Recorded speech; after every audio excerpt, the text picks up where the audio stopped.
Alright, guys, so let's go ahead and take a look now at example 3.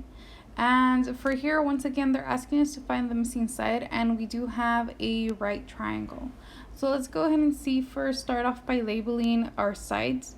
So I'm going to go ahead and start off with C. And if I start with my right angle, if I look at the side opposite to it, we have our C already given.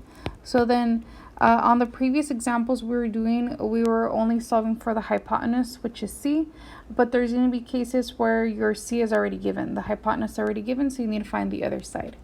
So then if this is C, then any of these two sides would be A or B.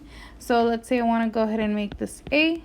So then in this case, this side will be B, and B is what we're trying to find. So then I'm going to go ahead and get started with our Pythagorean theorem. So start by writing down the formula. A squared plus B squared equals C squared. So all we're doing from here is doing basic substitution. So then we have 12 squared plus our B squared, which is what we're trying to find, equals 24 squared. Now I do have 12 squared in this case would give us 144 plus B squared equals 24 squared. Now 24 squared, I want to say would be, let's see, 24 squared, I don't know that from the top of my head, would be 576. So then we have 576. Now, since our goal here is to solve for B, I want to go ahead and isolate B. So I need to move everything to the other side. So if I want to go ahead and get rid of that 144, I'm going to go ahead and do the opposite, which is subtract 144 to both sides. And this here would create the balance in the equation. So then we have B squared equals, what would that be? 2, 3, 432. Let's just double check that. I could be wrong, okay? 576 minus 144. 432, yeah. Okay. So then from here, we're going to go ahead and take the square root since we want to go ahead and leave the B alone. So then we have B equals the square root of 432. Now, we could actually approximate this to a decimal, but if we want something that's more accurate, then we would leave it as the square root. So let's go ahead and take the square root of 432, and that would give us 20.78 if we're rounding to two decimal places. Or we could actually factor this out and see if it has any perfect squares.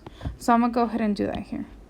So then factors of 432, it could be 4 times, let's see, what would that be?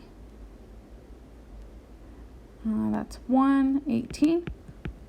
And then factors of 4 are 2 and 2. Factors of 18 are 2 and 9.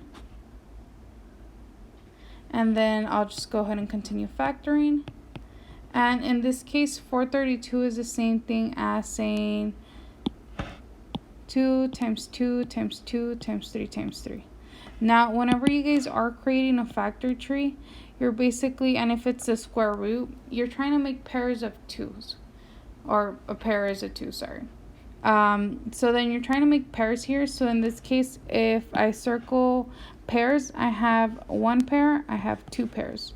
So then when you create these pairs, you're basically grouping those together. So then we would have square root of 432 equals the square root of 2 times 2 times 3 times 3 times the square root of 2, which is I'm going to leave on the side.